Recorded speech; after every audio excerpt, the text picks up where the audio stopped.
కాదు. అసలు నందీశ్వరుని యొక్క అనుమతి లేకుండా శివాలయంలో శివదర్శనం చేశారనుకోండి, దాన్ని శంకరుడు అంగీకరించారు. ఎందుచేత అంటే శివదర్శనాన్ని ఇవ్వడానికి మొట్టమొదట ఎవరు అనుగ్రహించాలి అంటే నందీశ్వరుడు అనుగ్రహించాలి.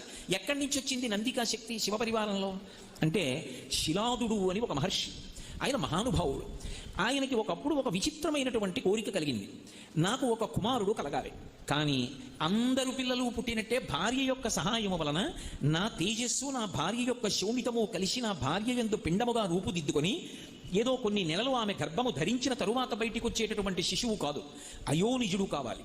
స్త్రీ గర్భము నుండి బయటికి రానివాడయ్యి ఉండాలి, అయోనిజుడు కావాలి. 2, ఆ పిల్లవాడికి మరణం ఉండకూడదు, ఇక పిల్లవాడు శరీరం అన్నది విడిచిపెట్టకూడదు. 3, వాడు పరమశివుడితో సమానమైనటువంటి స్థాయిని పొంది ఉండాలి అనుగ్రహంలో. వాడు ఆజ్ఞాపించడంలో కానీ అనుగ్రహించడంలో కానీ రూపంలో కానీ ముమ్మూర్తుల శంకరుడు ఎలా ఉంటాడో అలా ఉండాలి. నాకు అటువంటి కొడుకు కావాలి.